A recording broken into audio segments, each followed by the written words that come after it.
the metaverse and the way that I see that it's structured. So the metaverse, you can think of, it's like a new continent that we just discovered. It's this new geographic area that's being built up and developed right now. And we are one of the groups that's developing the metaverse. Within the metaverse, you can picture it as a big umbrella. There's subsections of the metaverse that we refer to as districts. So there's the Artgate district. If you want to go into the metaverse and explore art and connect with art people in the art world, you go into the Artgate district. There's other districts like Facebook Horizon, VR Chat, Altspace VR, Decentraland. There's a lot of different districts and areas of the metaverse that all provide different experiences for you. So the Artgate district is what I'm one of the developers of and one of the creators of. So what I'm going to be doing today is talking about that a little bit. I'm going to actually be putting on a VR headset. We got one here, and I'm going to share what I'm looking at in virtual reality and walk you through the Artgate district. So there is a couple of ways that you can enter into the metaverse through a VR headset, or you could also enter through a laptop. You can download a version of Artgate onto your laptop or VR headset, and you can enter it that way. When you do enter the district, you'll be able to see other people. You can talk with them. You can shake their hands. You can walk through doorways that bring you into these beautiful galleries with artworks from all over the world. So right now, in the context of this specific panel, the future of work with virtual reality, I would say the present day is what I'm going to be showing you. There's a lot of businesses, there's a lot of galleries that are opening up retail locations, which are art galleries, and they're sharing the artwork with the visitors, and visitors are collecting the artwork. So somebody will open up a gallery, they'll put artwork in, and then a collector will come in and buy the artwork from them. So from a relationship and a meeting that takes place in the metaverse, you have artwork being shipped all over the world. It's absolutely incredible what's possible right now with respect to virtual reality and the metaverse. So let's jump on in real quick so I can show you a little bit about what we're talking of. So I am going to do a screen share. Just 1 second.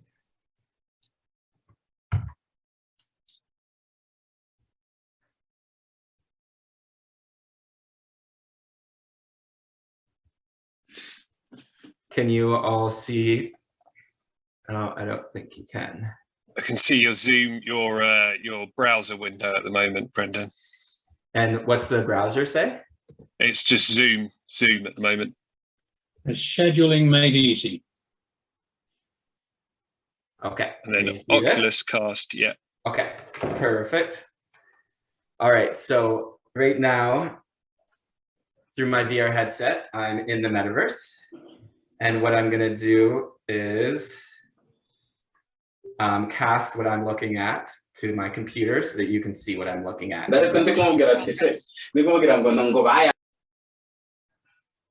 Okay, so can you all see my hands in virtual reality?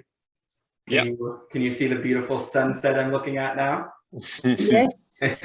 All right, so this is my home area of the metaverse. And what we're going to be looking at is the business that takes place in the art world in the metaverse. So this is work that takes place in virtual reality. So those are my blue hands. This is a picture from one of the galleries. And this is actually a corporate outing. This group of people, the blue, the pink, the red, the orange, those are all avatars. Those are all real people. You can see them, you can talk with them, you can shake their hands.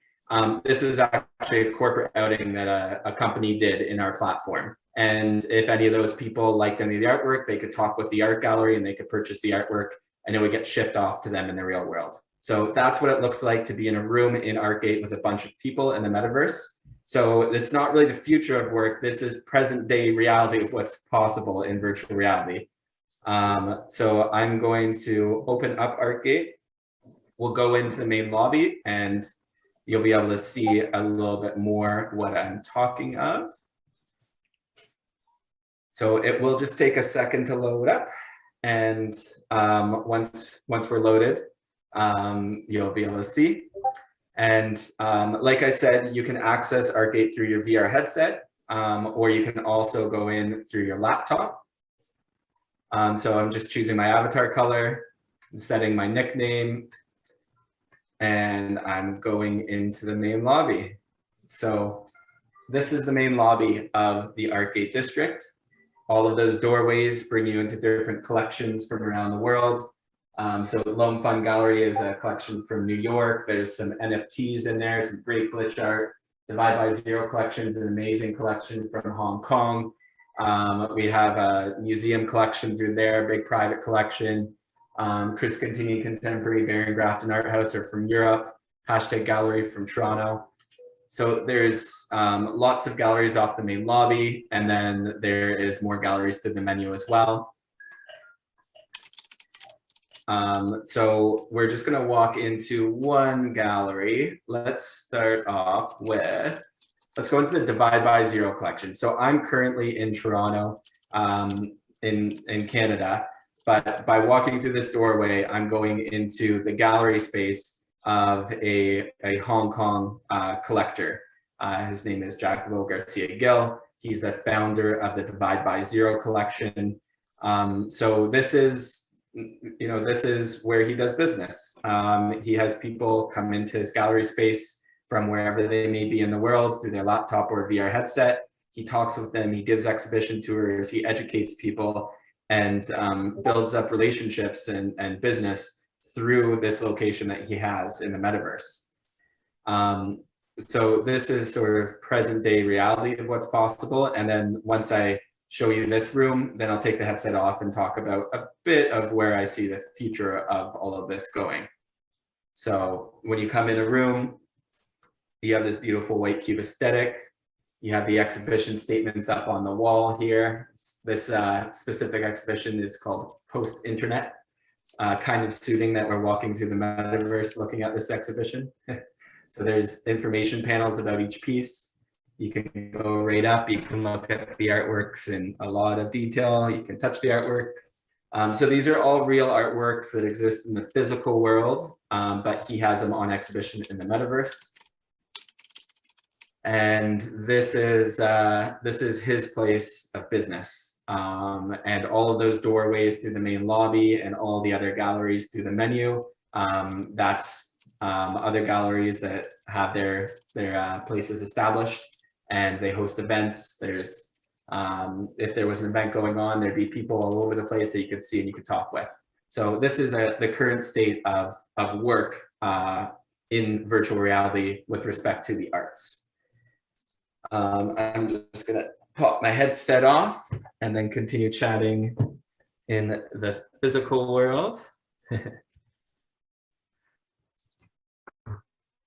All right. So I just have about 1 minute left. So this is current day reality. This is virtual reality, where people are going. They're establishing galleries. They're building communities. They're building client bases. They're connecting with their customers. They're doing deals, shipping artwork off to the other side of the world, all through the metaverse right now, through a VR headset, through a laptop. So the current state of the technology is absolutely incredible. It allows them to sidestep a lot of expenses. Otherwise, they'd have to be shipping artwork all over the world, doing international flights in order to meet with international clients as well. So the ability to do to network with people and to connect with art through the metaverse is allowing people to bring down their expenses significantly while they're increasing their international network. So it's been a really exciting chapter, specifically for how work is changing in the art world because of the metaverse and because of virtual reality. So that's just very high level what we're doing at ArtGate, and that's my 10 minutes. So I'll let somebody else take the baton from here. Thank you very much. Very interesting, Brendon. We will take questions at the end of the three interventions. I now give the stage to our friend Duncan. Please, Duncan, would you like to explain how all this dream that Brendon just explained is translated into the corporate context? Yeah, sure. Thanks, Brendon, and thanks, Laura. That was really great to see. So hi, everybody. My name is Duncan Roberts. I work for a company called Cognizant, who are probably the biggest company that you might never have heard of. We've got about 300,000 people in the company, and we do all sorts of things from project management to consultancy to delivery of technical services. So you may have seen us a bit more recently on the Aston Martin Formula One car. There's some quite prominent sponsorship.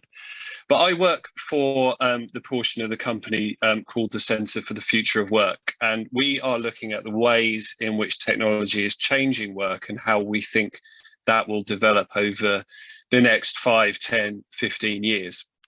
And I personally have quite a strong interest in VR and AR.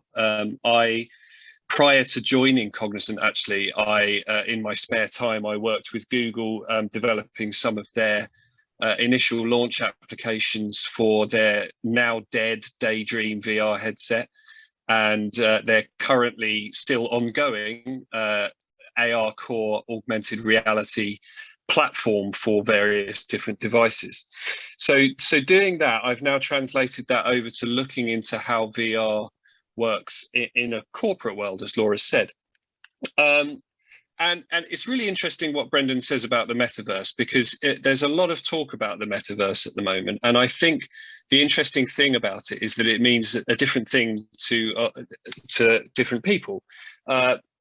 What I like to see it as in a corporate sense, and I think it's really important to emphasize that I'm looking at things from a work perspective and a corporate perspective, is that VR is another tool in the corporate armory to allow for various things to happen.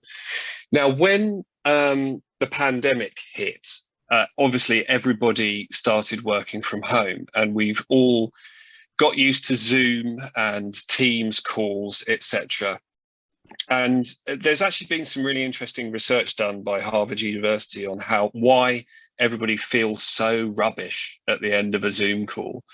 And primarily that's because we are looking at each other in the eye all the time. And I'm looking dead ahead all the time, and I have to focus on that. You might see me stare at my notes just to make sure that I'm saying what I thought I was going to say. But primarily we're just staring at each other all the time, and that's not natural. The way in which Zoom calls are run is not natural. When you're in a meeting, you might be sat in one place, but you're not looking at the same place the whole time. You're looking around the room, you're looking at different people, you're looking at your notes, you're looking at a presentation. What VR can do as a tool in a collaborative sense for work is re-establish that natural human collaboration. It might seem a bit counterintuitive at first, but it brings a human aspect through its virtual nature. So having the hands tracked, having the gaze tracked allows you to look round. You are collaborating people in a 3D space.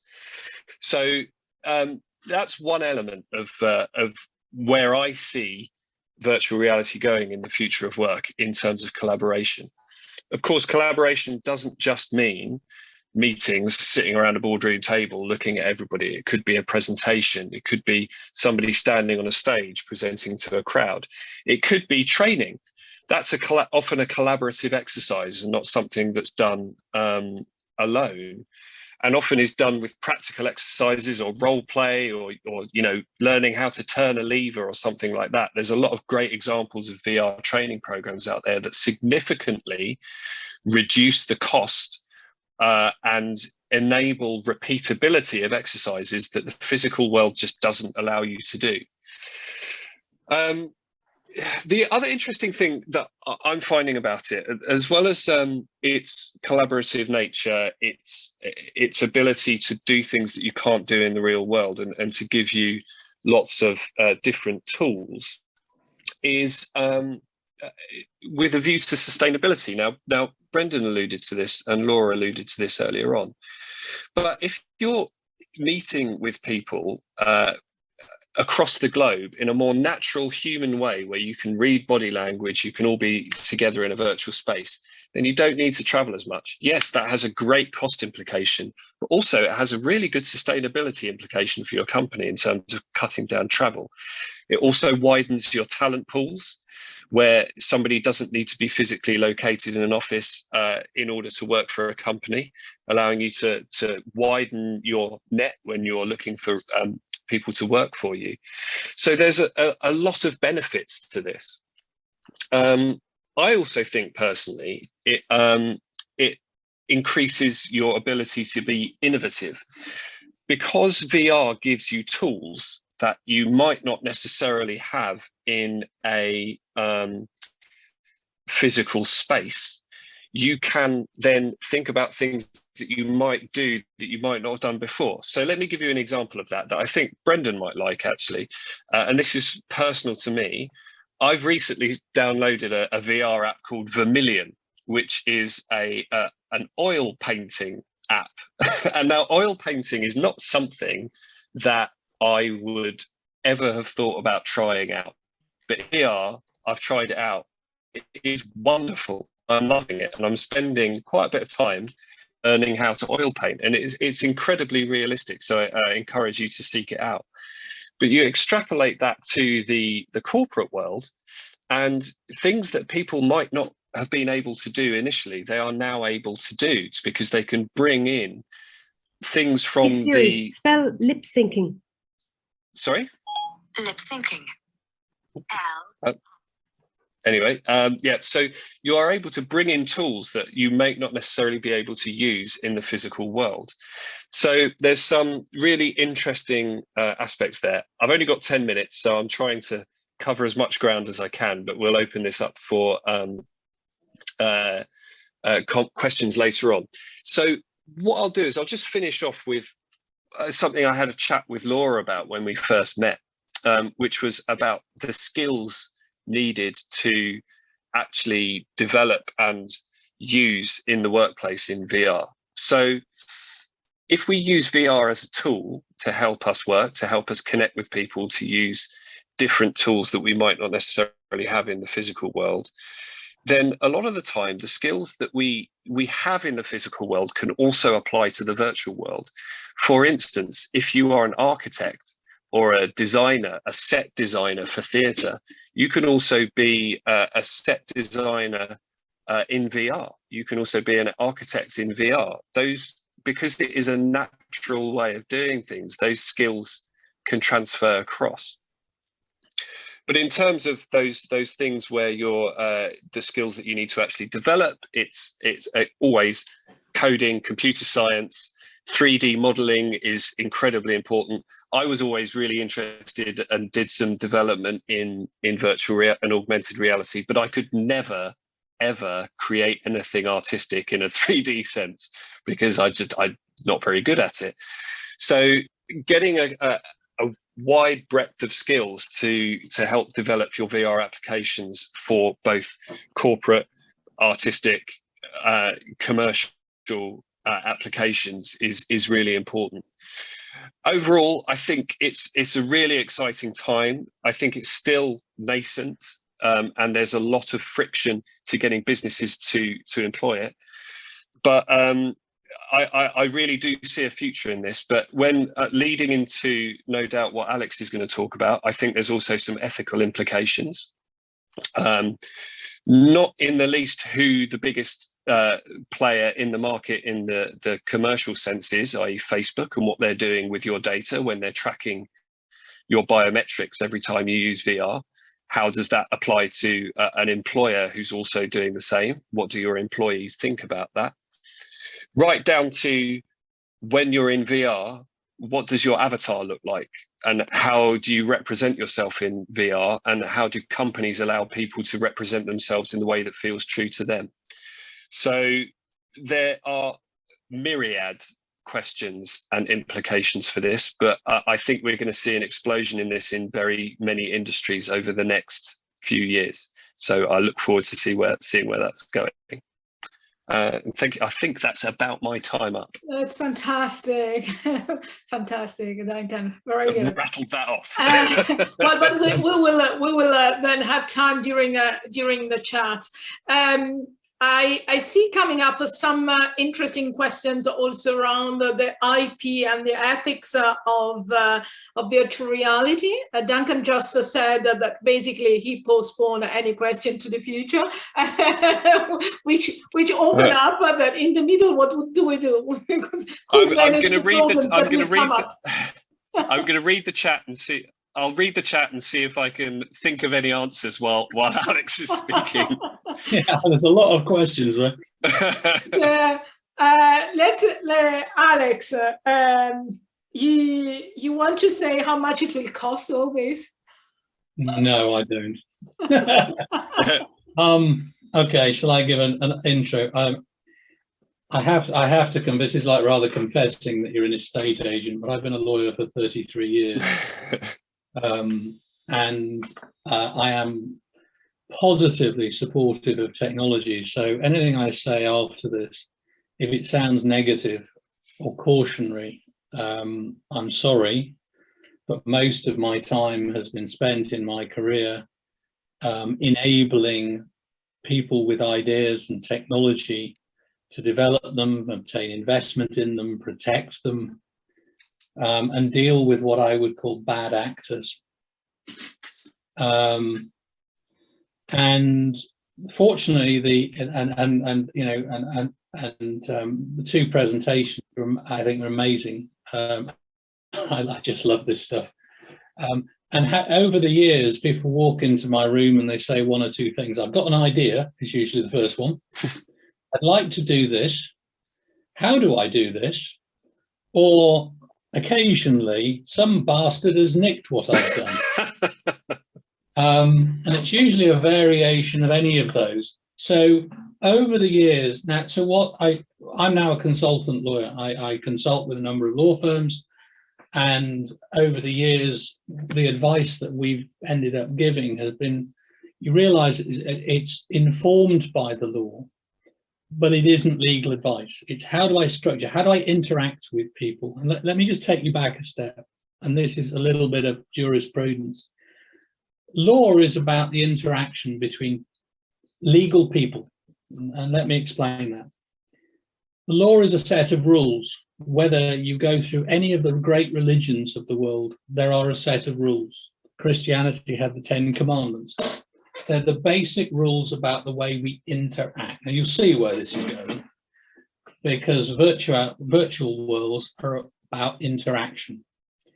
And the law deals with how do we adjust our behavior between ourselves and other people? How do we deal with our neighbors? How do we behave in social environments? We shouldn't be prejudiced. We shouldn't be discriminatory. Those are rules. They're rules of behavior. We regulate, government regulates how people interact with the government. And in public international law, we have treaties which affect how governments interact. And all of these rules they haven't actually changed for thousands of years. One of the biggest main sources of law, Roman law admittedly, was a thing called the Justinian Institutes. Over 2,000 years ago they were written. And you can write them down on a piece of paper today and you can still apply them. And the point being made in this that I'm making is that I've seen the birth of the internet. This is going to make me sound really old to some of you. But I saw the birth of the internet, and I remember sitting in a legal office, in the old days with the ISDN modems twittering away in the background, and people saying, well, what is this going to do? I remember that. That's in my lifetime. There's been more technological change in the last 20 years in the digital space than there have been in the last 200. The way society has been affected by digital technology, I think, is greater than any other time in history. Now, there's a couple of things that have made it a real challenge for me as a lawyer. I found myself looking at all these inventions and saying, not how does the law apply to this, but how should people behave in these environments? Because sooner or later, the judges, the regulators, the government will catch up. And we move from being able, when the technology moves as fast as it can, I've repeated this to so many clients and people, just because you can do something doesn't mean you should do it. And the technology, and I'm not just leaning on virtual reality, but I'm going to come back to a specific reference point on what we mean by virtual. There's a great human trait, which is to replicate. We produce sculptures, we produce representations of things, we produce artwork, which are representations of things. And one of the things that I've seen evolving in the virtual reality space, particularly in relation to interactions, is that, you know, the question is this an emulation of the real world, or is it something new? Are we actually, when we call it reality, why do we call it virtual reality? I want to deal, so in terms of what we should do, and I'm going to just raise a couple of things that are not quite on point, but we have developing what I termed, it was called atomic composability. And atomic composability means that you can take one digital representation in one environment, such as in the cryptosphere, and you can translate it into any other type of media around the world. NFTs are a good example. You can move them across platforms. You can create avatars of people in the real world. And that means you can recompose how these relationships work. And we've got to think about this. I'm not saying this as a restrictive, but I think if anyone is working in this space, and this has been touched on earlier in the previous school, is how do people interact? How do they behave? What is misleading? What's honest? What's dishonest? We have years of courts deciding that people were misled, they were misrepresented, they were abused, they were discriminated against.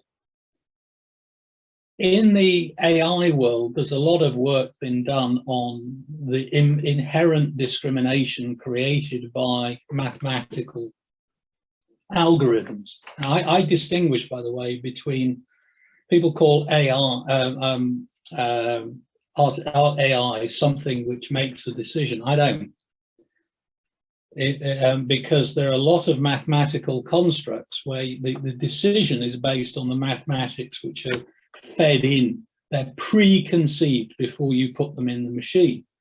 True artificial intelligence is when the machine decides what weight to give to any particular factor.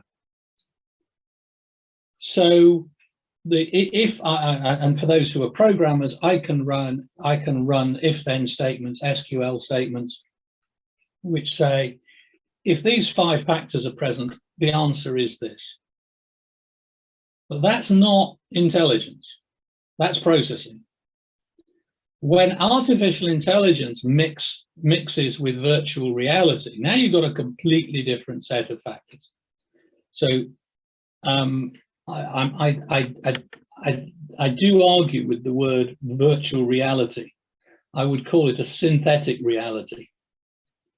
Now, the ethic, I'm going to give you, well, this is a bugbear of mine, and it's just an example. In heuristic terms, if you look at most people's day, their actual behavior varies by only about 5%. Now, having been a litigator for many, many years and been in court, and actually worked with some of the great advocates, the predictability of witnesses is unreal.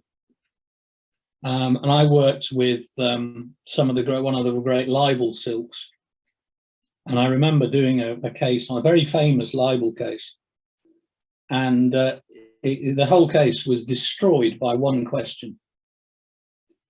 Because and I think this has already been said, the human reaction to the question was palpable. It was actually the Hamilton and Fayed case. And the Silk asked the question, Mr. Hamilton, does an honest man take home his day's wages in a brown envelope? Completely inadmissible question. And before the judge actually bit his head off, the counsel just said, don't answer that. That would not have worked in a synthetic reality. It could not have worked. So the way you behave, the way you interact in any environment, the body language, the way we sweat, the way we inflect, creates a truth. Another well-known barrister once said to me in the context we were having an argument about whether something was true, and he said, Alex, the problem is it's not the truth told honestly. And I've carried that around with me for years, because you can tell the truth, but you don't tell it honestly. You don't tell the whole truth. You don't represent it in context. And in a virtual world, you can change context. And everything we make judgments on, the way, and judges may have to make a judgment in context. Now, so the big bugbear was, with all that mathematics, actually, the ability to predict, for example, which issues will most affect a population in terms of an election is really well known. The mathematics are really, really well defined. And that's what has swayed huge numbers of elections. I know we can do it. I can predict behavior. The question is, should we? And that's where the ethics come in, is when we're developing these technologies, and I am absolutely not saying we shouldn't develop the technologies. I believe, and this is 30 years of dealing with interpersonal relationships, that the real winners will be the ones that understand human behavior and enhance it and don't distort it. There is a growing additional concept or difficulty, which I call asymmetries. Sometimes we talk about it as inclusivity and diversity, but if you look across the world, there are massive asymmetries. And the biggest asymmetry at the moment is the ability to actually participate in the technological society. I live in Cambridge. If you don't have a PhD and you're not a scientist, you're not going to get a job. Because, I mean, that's not quite true, because we've got teachers and we've got people who drive buses and around it. But if you want the high value jobs, you're going to have to be able to participate technologically. So if we're talking about synthetic environments, the question is not just who can participate, but also who's excluded. How does this virtual reality world in the workplace, how does it include a craftsman whose participation in the workforce depends on his ability to hit a piece of metal? How does it include someone who is particularly articulate or a great leader? How are those people going to be included in this new work environment? Now, here's a positive. I've been over the last, you've got to watch me on time, by the way, because I'll ramble all night if you're not careful. I've been fascinated by watching the evolution affected by Zoom. And I do like the idea of being able to interact in a more three-dimensional way. I love it. I see huge possibilities. I see the possibilities of being able to show and demonstrate skills in a way that I'm a massive fan of learning skills on YouTube, What if I could actually interact with the materials? You know, sad old bastard, I go and learn welding on a Monday night. But what if I could actually try out a welding skill virtually? I mean, that's a fantastic opportunity. At the moment, I look at a YouTube video and then I go and burn my hands. But, you know, what if I could try these skills out? What if I could make those training areas more accessible to people? What if I could reduce asymmetries by making them more accessible? Now, let me go back to, I believe that the way we make rules, and you know, everybody says, "Oh, I'm a lawyer. He's a lawyer. You know, he's going to stop everything." We're trained to say no, which is actually true. But I believe if we make rules to enhance the positive, and if we can persuade people that rules are good, rules that include people are good, then I think you're moving towards ethical rules. I have a big problem with issues like data privacy, because we have all of these rules and it isn't about the rules. It's about what's right and what's wrong. It's about behaviors. Using someone's data in a bad actor way is wrong. But then everybody shares information on a daily basis. It's all out there. And I've been arguing, probably, you know, it'll probably an argument will go long after I've left the law, that actually there comes a point when making hard and fast rules in these new worlds that are so flexible, they're so composable. How do you make a rule? The answer is you can't. You have to set out a set of principles, the principles about how people should interact, the truth told honestly. And if we go forward with these technologies, and what's going to accelerate, in my view, is not whether electric cars are, forgive me for this, but not whether electric cars are the answer to a problem. I love futurology because you can't be wrong, because by the time you get the answer, you're going to be dead. Or something else is going to happen. But then I love that. I'd rather talk about vision. Imagine a world in which this could happen, far more positive than this is going to happen, because we don't know what's going to happen. But if this is going to happen, here are the rules which we think you should apply in those circumstances. And that is where we've ended up as lawyers. 90% of our work, we work in the crypto field particularly, is saying to clients, I know you can do that, but we don't think you should. Or if you are going to do it, these are the warnings, the notices, the way in which you should interact with the people that act with you. This is how you should tell the truth honestly. So, yeah, I've gone over time already, and I could witter all night. But we are in this field of these rules of interaction. We're not being asked what the law is. That's not the question we're ever asked by technology companies. We're asked, how can we implement this technology without adversely affecting people unfairly? Because that's when new law is made. And the law is no more than a set of rules of interaction and behavior. So I'll bring myself right back to the beginning. All these technologies are ways of interacting.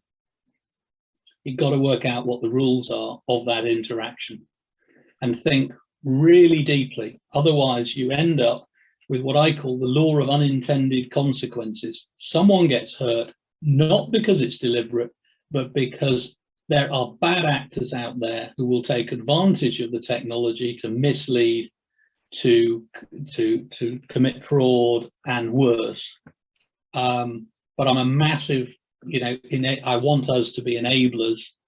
I started as an economist. Well, actually, I started as an economist, ended up as a lawyer, and I'll probably end up back as an economist just before they nail the box down. It's an exciting time, and this composability between technologies, between the maths of the algorithms, artificial intelligence, machine learning, and new ways of interacting. I mean, it's the most. I close you here, otherwise we we have no time for our chat. I'm done. Thank you very much, Alex. I find it finally ended up that again the responsibility is over us as developers and owners of new projects in finding the right way to go. I was hoping in much more help, Alex, but you're, of course you're a lawyer, so you use the words in a fantastic way. That's your job. Great. So guys, I think it's now time to go to questions. We'll have lots of questions also in the chat, but I would say that we start with the very initial ones sent by emails, and then if anybody want to raise their hand and add some additional questions, let's go. Well, let's start with a very basic one. What is the potential of VR? And what could be the problem, the barriers that to VR use cases? Who want to take that? Maybe Brendon? Yeah, sure. So thinking about VR from a hardware perspective, as the hardware develops, I think there's the potential for major social and economic changes. So this VR headset, for example, this is the Oculus Quest 2.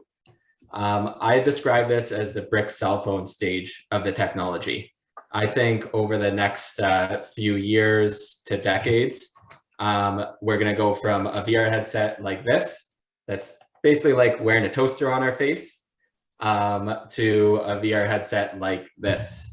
So you put on a pair of glasses. With those glasses, there will be virtual reality and augmented reality enabled in them. So there is companies right now that are already have versions of this, but it's not available mass market, whereas this is available mass market right now. So imagine a world where people are wearing VR, AR enabled glasses that look something along the lines of this. You're going to be able to very seamlessly transition from the physical world to a digital world. So yes, there's all this great potential that comes from that, but also it's going to create so many unknown issues and problems. Like somebody's walking down the street and then they get distracted by something virtually that's happening in their glasses, and then they walk into a post or something, or they trip over something and get hurt. So there's going to be a lot of adjustment with respect to how people's attention is captivated, just from the physical world to the virtual worlds. Imagine walking down a street with these VR, AR glasses on, you see the physical world, and then you have all these digital ads popping up in front of you. How frustrating would that be if there wasn't some sort of regulation around that, right? But at the same time, how nice would it be if you have your directions to your cafe that's just popping up in your field of view as you're working your way to a cafe, and there's an arrow that says, oh, take your next left and you'll be at the cafe in 500 meters.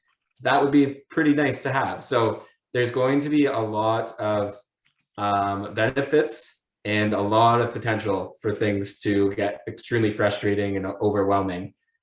So I'm optimistic for the good aspects of it, and I hope the challenging aspects, there is some ways that it can be managed in a way that actually results in a benefit for people.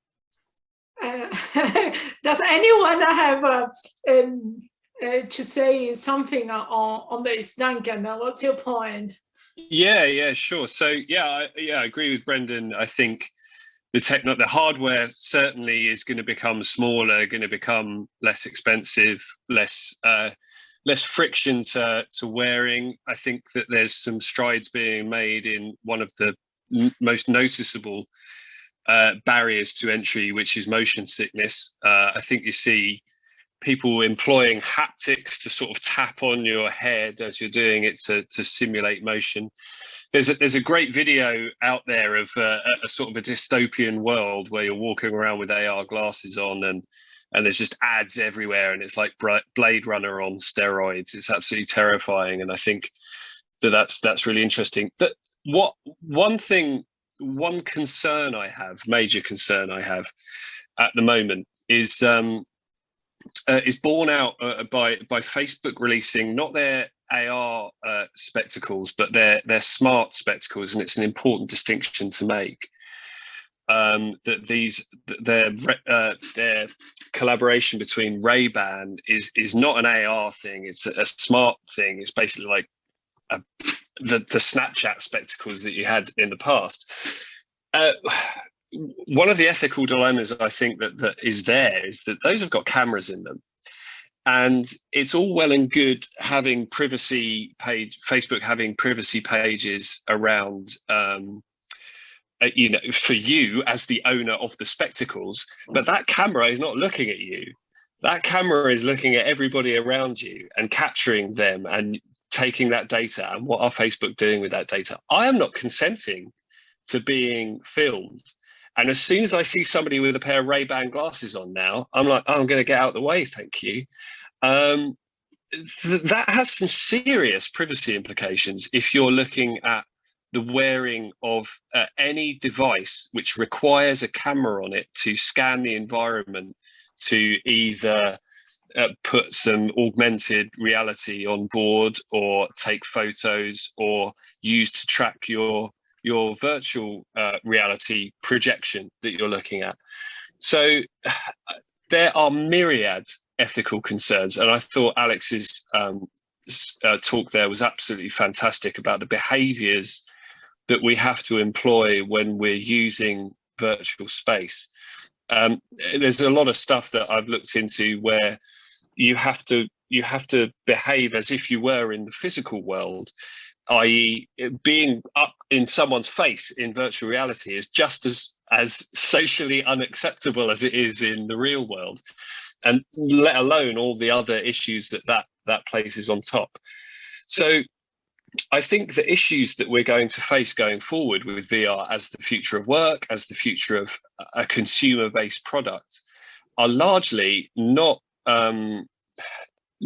technical. They are sociological, and I think there's a lot of work to be done there.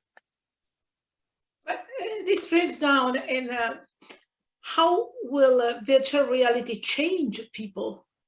Because the point that Brendon was telling us, well, there is the risk for someone walking and seeing something more interesting in their glasses instead they stop looking at what happens on the road. But what about people who will no more walk? Because finally, sitting on the sofa, you have everything. So will the youngster move? How will this impact the way young people interact with the world? If I'm personally hiring very young guys from the Kickstart scheme, and you know what I realize? 18, 20 years, there is a huge difficulty in communication, in interacting. They are much more comfortable in sending out messages than talking. So what will happen with the virtual reality, with this additional layer, which is absolutely comfortable because it's also exciting? Yeah, I completely agree. And I'll just add, before letting somebody else talk, that I think this is part of the reason why I'm very keen on looking at this as a tool rather than an existence, as it were. I think we have to be careful, we have to moderate, and we have to keep close tabs. If we don't come up with those principles and those behaviours, both inside virtual reality and the way in which we use it, now it will be too late. So we must start doing that right away. Can I? I'm a behaviouralist. I mean, when I was an economist, I was a behavioural economist, and I've never ceased to amaze. I mean, you look at the world as we face it now, the tragedy of the commons. We all know that climate change is going to kill millions of people, but collectively and individually, people tend to act with rational self-interest. you're going to see where my economics come from. You know, not working out how people are going to, setting rules doesn't make people behave in a particular way. Rational, you know, that's why when we draft contracts, the one clause that people spend more time on than any other clause in the contract is the termination provision. And the reason for that, it's the one point in the contract when the parties don't have to cooperate. Because if you're trading with somebody every day, a lot of people trade with each other every day. They don't have contracts. We do things with people every day. We don't write agreements down how we're going to do with them. But when you get to the point at which someone's going to break that treaty, then the self-interest changes. And how people behave, how they should behave, is not going to be, sometimes it's affected by rules. Like all these discussions, there are no absolutes. The thing that worries me is that when I look, and I'm picking up this point about young people, I would have thought that by the time I've been in practice as a lawyer for 30 years, I would have been shown a clean pair of heels by 22, 23-year-olds. And yet I'm busier than I've ever been. Why? And the reason is because after 30 years, I can link economics with politics, with art, with technology, with law, and I can put it in context. And context is everything. And the problem with living, whether you're a teenager living in front of a TV screen or on your phone, is you don't have context. People can say what they like because there's no recourse. There's no social constraint. If you're in a pub with 10 people and you say something stupid, your behavior is going to be moderated in a different way than it's moderated virtually. So that's why I've said I think a lot of these things are ethical, they're behavioral, they're social, and there's a big responsibility to using them. But I wouldn't want to constrain them, because otherwise you sound like a Luddite. We don't do that because the future will go to shit. No, it won't, because actually, on a whole, there are more good people out there than there are bad actors. Because if there weren't, we couldn't survive. And sure, there's a point been made about, you know, pumping and dumping crypto on the market. And that was, Richard's smiling, it's a good point. But why doesn't it happen every day? Well, the answer is because it happens every day, people will exclude you from the market. They won't trust you. And sometimes when you release the rules and rely on trust, you get a harder reality, a stronger bond than when you're just relying on rules. So yeah, okay, I'll shut up. I'm quite passionate about this subject. On the topic of trust, the point is on what you base your trust, but that's another topic, probably not for today. Yeah, well, trust and ethics are close together. They're close bedfellows. Yeah, sure, but not necessarily trust happens through ethics, through the lens of ethics. I don't know. I don't know. Not sure about that. Why do trust comes in many? Trust is in one way of looking at it. Trust is about believing somebody will respond in a particular way when they've got no legal or other obligation to do so, that they will act well, they'll be a good actor. That's trust. It's because trust is about the future. It's about what's going to happen tomorrow. I don't need to trust about the past. I know what's happening in the past. I want to know, can I trust you to behave in a particular way tomorrow? If I give you a £5 note and say, give it me back tomorrow, can I trust you? And that's how banking works. Banking works on trust. I'm going to lend you money and I'm trusting you to repay it. Has consequences if you don't.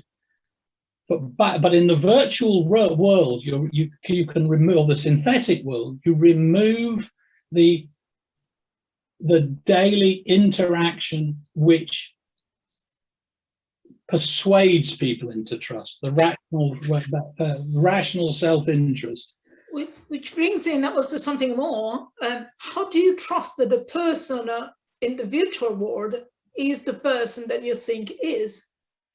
That's why I use the word synthetic rather than virtual. It's exactly why I use the word synthetic. So I would be curious to learn in a museum, in a VR-powered museum, how do you trust the person visiting and eventually purchasing something? We spend a lot of time now in the crypto sphere. Here's the irony. 5 years ago, people said, oh, the smart contract is the contract.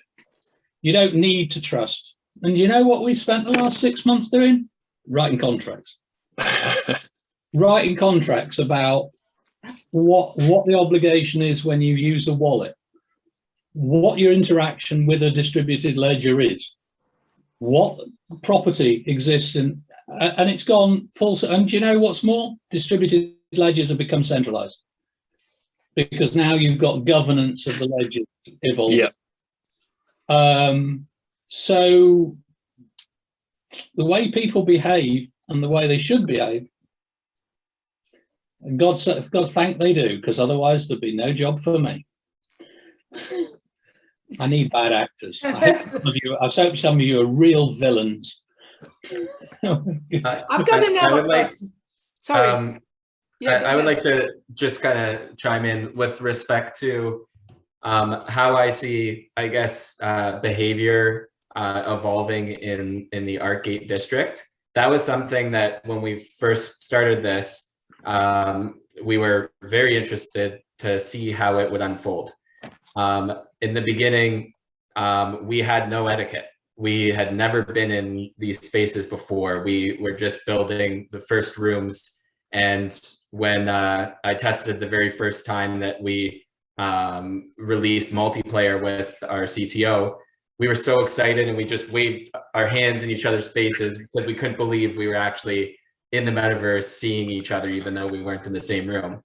And then the same thing would happen with all these new people. They would come in and they were curious and they're like, what's it look like on the inside of the head of your avatar? And so there was these really kind of curious explorations and interactions.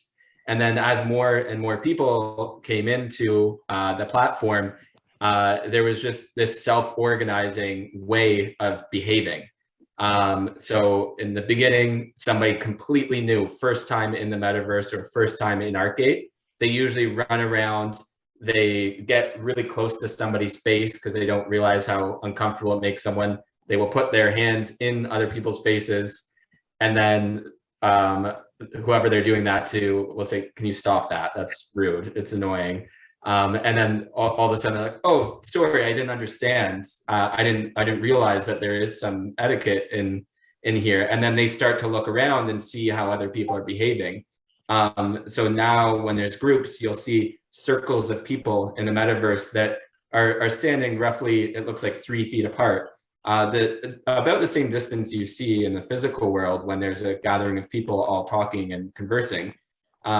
So there isn't, we haven't programmed in, don't get this close to somebody, don't do this or that. But the community is self-organizing. And I know that there is going to be bad actors and there are going to be problems down the road that we'll have to figure out how to deal with. But we've been quite lucky with respect to how the community is teaching one another and organically learning how to engage with one another in a respectful manner. So I think right now we're at thousands of people walking through, well, tens of thousands of people walking through, depending on the timeline that you're looking at. I think at one point we're gonna have millions of people walking through, and that's gonna be a completely different social arrangement. If you're going into a lobby with that many people and trying to get through a crowd, there's going to be all these new interactions that unfold. So just from my first hand perspective of how the how these organizations are happening, like the community is self-organizing, which is very interesting to watch evolve. Do you think that there is a potential future for things like VR Facebook, where people will behave better with a virtual interaction than they do on some of the chat rooms in Facebook and other places, which just seem to descend into abusive trolling? And do you think that behavior would let's assume that technology and computing power were unlimited, and as you say, the brick evolved into something really slick? Do you think the social media thing would follow that behavioral pattern? I can already see differences in communities and behaviors from one district to the next.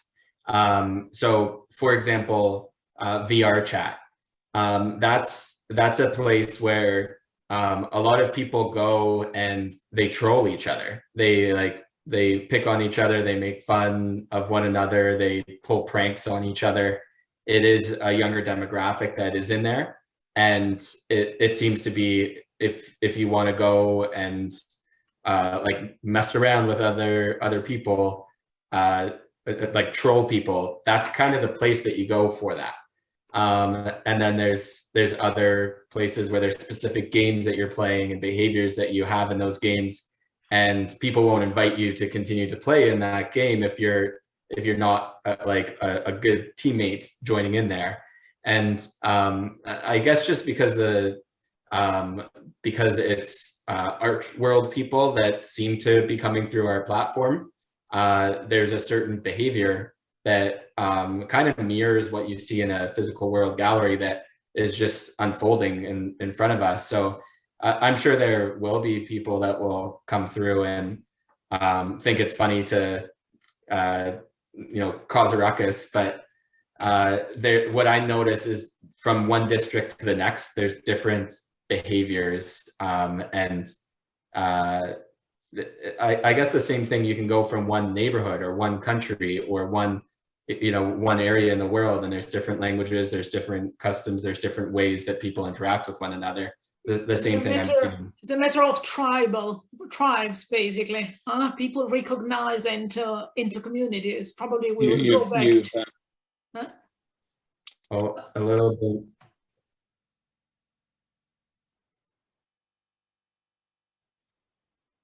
Just saying that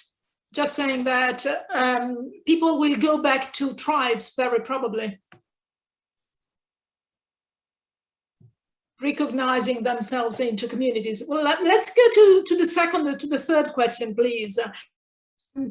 How impenetrable are the boundaries between the gaming metaverse and the work metaverse? Who want to take this? Duncan, maybe. Good question. How impenetrable are the boundaries between the gaming metaverse and the work metaverse? Well, I think that's an interesting question. I think we've seen the boundaries between the personal life and the work life blur a lot more in the past year and a half, certainly in the UK, than we ever have before. So, you guys are looking at my house here right now. I'm looking in a lot of your personal spaces. That's quite a bizarre thing to have happened and be comfortable with over the past 18 months. So I think that our work lives and our home lives will remain separate. So the work metaverse will have its tools, will have its spaces, and your personal life will have its own tools and spaces. There's not to say there's not going to be an overlap, because one person's work space might be another person's social space. Specifically in Brendon's case, I imagine, I might be going to browse some art for in my social spare time, but be speaking to somebody or interacting with somebody who it's their place of work.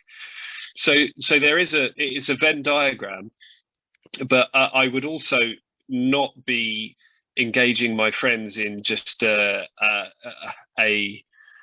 a space where I'm looking at some interactive charts, looking at our sales forecasts, over the next 18 months. So I think there is an overlap, but I think it's important to keep these things separate for the sake of people's mental health and their work-life balance as well. And on that note, I think it's also important to not be in VR too much for your work, for your balance as well. I love VR. I spend a huge amount of time in it. I don't want to sound like I'm being a party pooper when I keep saying there needs to be a balance, but I really believe that it needs to be in moderation, everything in moderation, and be used for what it's good for, and not overwhelm things. So I hope that answers the question somewhat. I hope so. Is there anyone who wanted to add anything on this, Alex? Yeah, sure, of course, go ahead. There's only one trend that we've noticed, which is that in the crypto world, it started off with what I'd call the honourable anarchists, thinking that anonymity was going to be the big thing. And now digital identity has become hugely important, that people won't actually let you occupy a crypto space unless you can actually identify the person on the other end. And I think I don't know, it's not really a comment, it's just simply I've noticed that the way, there's an Irish expression, if I'd wanted to end up here, I'd have started in a different place. And it's a great, you just don't know where this is going to go and predicting it, but it's exciting to see these guys developing this and having a passion for it. And, we should be here to facilitate, as Walter Bagehot once said of the monarchy, we're here to advise, encourage and warn, but we're not here to stop. I think the opportunities actually outweigh the threats. The risk that I see is that we will end up having multiple selves, which is already happening on any social, and it's already causing a lot of issues in terms of trust into people. And the metaverse will simply add another layer and possibly other identities. That Duncan correctly says, well, probably we will keep the identities or the tools separate, which is okay, but which means that finally, if we want to trust an individual, that individual is the set of selves that are part of his life. So he is staying in the virtual space as well as in the physical space. So what will be the glue that will tell exactly who you are? Were you saying something, Brendon? Yeah, I just wanted to touch on the idea of how the work metaverse and the gaming metaverses, how they will interact. And I'd just like to frame that in the idea of there being a single metaverse. And then within the subsection, with like a subsection of the metaverse will be like a work district and a gaming district. So I think that they're all part of the same metaverse. It's just like if you were to go to New York, you might go to the financial district to do your business, and then you'll go to the entertainment district to like play games or have fun or do whatever. It's still within the city of New York. So you have the metaverse, and then you have sort of one area of the metaverse you can go for work, another area of the metaverse or another district of the metaverse that you can go for gaming. And with respect to how those worlds come together, Duncan, I think you really touched on a valid point there, is that there are people working in there, and some people will come for entertainment and other people will be working. One thing that's super interesting to consider from a work and gaming perspective, look at Fortnite. Fortnite, they had a concert in their game. That concert had over 12 million people attend the concert. That is a massive, massive amount of business and work being done inside of a game. And then if you think about those 12 million people that attended that concert in a game, what are they going to be comfortable doing in 10 years? They're used to going into a video game, attending a concert, buying things for their game, doing transactions within the game. And then as they go from teenagers into young adults and adults, I think there's going to be a huge amount of business that is happening in similar fashions, transitioning from a game into, all right, now we might be going into board meetings. We might be doing our corporate retreats in these different virtual environments. So I think if you look at how work is going to change from the next generation, you have a generation of kids going to concerts, 12 million people going to a concert. Imagine 12 million people attending a concert in the physical world. It's impossible. Like, you can't even imagine that number. And that's what's happening in these digital spaces right now. There is so much business going on and so much activity. And yes, this is predominantly a younger generation that's going to these concerts, but they're going to be growing up and they're going to be working, and they're going to be very comfortable working in similar virtual environments. Yeah. Could I just make another point? I completely agree with everything you said there, Brendon. But something you touched on, I think is worth talking about, and that is the concept of this, the metaverse being a singular concept with districts, and something that concerns me a lot. Again, I don't want to sound like a negative Nora, but something we have to bear in mind is the centralization of these services that are being provided. Look at Facebook, look at Google, look at Apple, look at Microsoft. These are huge corporations who run the internet. You know, Google basically runs the internet. Facebook, look at what happened when Facebook went down the other day. You know, you take that from the internet, apply that to the metaverse. The centralization of that is, I think, a very dangerous thing to happen. So who runs that? Who moderates that? Who hosts that?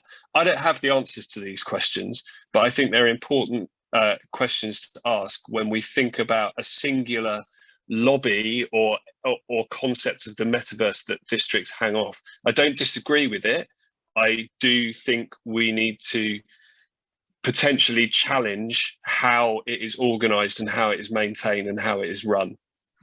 I think there's just an interesting piece we're watching. I mean, I don't like trying to be a futurist because I'm almost invariably wrong, and I write code, but you wouldn't want to use it for anything positive because it's crap. But what I do is I spend a lot of time with people writing code and ideas, and this is probably a bit strange, but what I'm seeing is coding becoming somewhat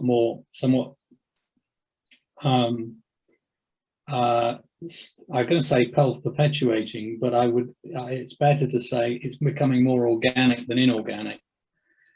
And as systems talk to each other, and this atomic composability, the ability to take, at the moment, it's just crypto, synthetic data being passed across distributed networks. But there is no reason, if you look at some of the coding that underlines that distributed networking shouldn't be the engine for some of these metaverses. And I think this is my futuristic, I think it will evolve. About 30 years ago, I was asked to do a presentation on where I thought technology was going, and I've still got the slide deck. And I said, that what will happen is that the distribution of media will move from terrestrial TV onto the internet. This was long before the internet had the capacity to do it. And I was right. I was just 20 years out on how long I thought it was going to take. So distributed It's close enough. So what I do see in the world of distributed computing, I think that is at the birth of mankind in terms of what that technology can do. And I do think, being slightly futurist, that these synthetic worlds and synthetic tokens are going to merge. When that merges, you get disruptive technology. And a little bit of history. And you think, well, you know, Google and these guys run the world. Civilization's full. And, you know, at one point, IBM had 97% of the hard disk market. Along came a little upstart called Compaq. And they created a thing called the 5-inch disk. And IBM went, forget it. 2 years later, along came Sun Microsystems and went, hold on a minute, here's a motherboard and a computer that we can put a 5-inch disk on. How long do you think it took for IBM to be out of business on the disk market? I tell you, 18 months. 18 months. So if you look at the history of disruptive technology that creates the law of unintended consequences, you guys have got the vision. But that technology of using the power of distributed computing together with, you know, what you called, I love it, the brick, you know, that can change really quickly when those sort of technologies start to merge. Now that's a big step, but it's happening really fast. And I'm watching the technologies in the distributed computing space move on. You've got these NFTs.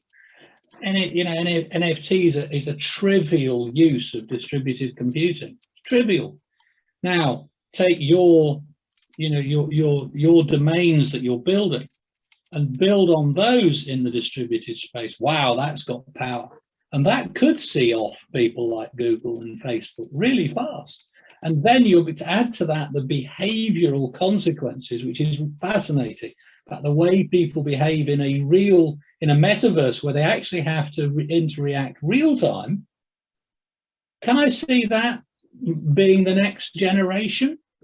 Just the same way Google and Facebook exploded, that's about adoption. And that's nothing companies can do to prevent. It's like running a diesel train in the world, running a steam train in the world of diesel. You can't stop the change. So, okay, you don't think that those companies can fall.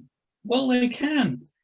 You know, the record, can't remember the name of it now, but the huge record stores in the UK, their shares were still going up in value when iTunes were increasing the digital sales online by 400,000 a month, exponentially. Bang! Suddenly they're gone. You know, I was in a discussion the other night. Well, I was at a wedding. Stop. Remember Blockbuster? Alex, I love your support to talks. That's fantastic. But we only have 5 minutes, and I definitely want to close this first TiiQu talk with a little thought from each of you for those who want to enter the space. The reason why they should enter the space, or the reason why they should use virtual reality. What is your point? What is your thought about that? Because here is all about building skills for the future. Alex correctly said that the point is when technologies will merge all together, and at that point it will be absolutely powerful, especially for people, if this merging is distributed. However, what are the skills needed, and why should one want to be in? What is the element that you want to give to our audience as a takeaway?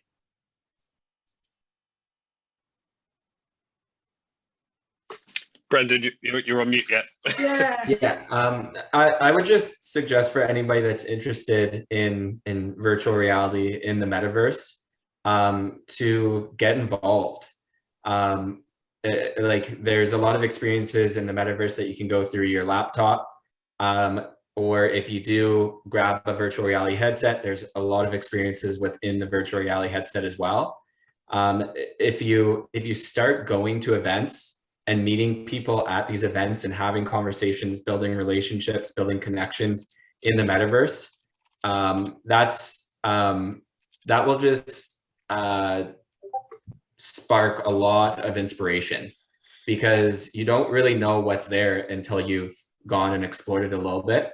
So I would recommend just getting a VR headset or finding some metaverses that you can explore through your laptop and going into a social context there and meeting some of the people there. I guess I can shamelessly share that we have the Meta Biennale coming up in November 18th. It's a big, huge social event for the arts happening in the Artgate district. That's a perfect example of an event that you could go to if you're interested in the arts. You can join through your laptop or VR headset. So come out there, see what it's all about, talk with people, meet people, build relationships, build connections. If you're not into the arts, Altspace VR, Decentraland, VR chats, there's so many like really great social experiences that you can go through in the metaverse. So I would really just recommend go out to them. There's conferences that are happening. There's huge crowds of people. You'll learn a lot, you'll connect a lot, and you'll start getting inspired of what this world is becoming. And it's still so early that you can really easily get involved with shaping it. Thank you very much. Duncan. Yeah, I couldn't agree more with Brendon. I think the thing that I've learned when I began sort of my VR AR journey is that the community around it is really positive and inclusive, and reach out to people and they'll be more than happy to help. Start building your connections network, and if you want to learn some skills, there's numerous skills out there that you can pick up, including 3D rendering, coding, even just design. Those skills that you can bring from the real world into the VR world are as valid as being able to write some code. And I will add, Alex, my code is also a bit shit, but it works, and that's all that matters.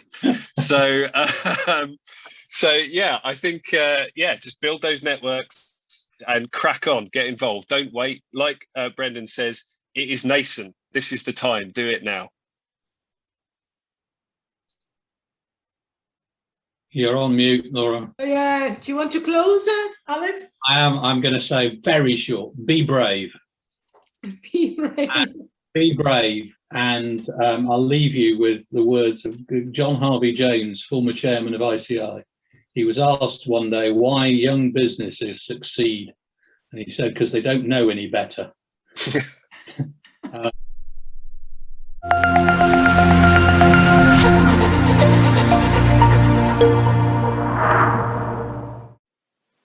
At TiiQu, we aim to inspire trust through providing individuals with the tools needed to test and prove who they are in real time. In today's episode, we are talking about VR and how it can help to build a sustainable future, particularly focusing on gender bias. According to a 2021 study by SME Loans, over 8.2 million employees in the UK feel they have been discriminated against on the grounds of their gender. The survey polled 2,000 employees on the topic. A significant 26% of workers polled felt they had previously been discriminated against on the grounds of their gender at work. Of those who felt they'd been a victim of discrimination, 32.4% said they felt people of the opposite gender got away with more at work, 28.7% felt they were overlooked for a promotion, and 24% said they didn't get a job offer on the grounds of their gender. Robin Rosenberg, CEO and founder of Live in Their World, explains how her company uses VR to help tackle the gender bias in the workplace.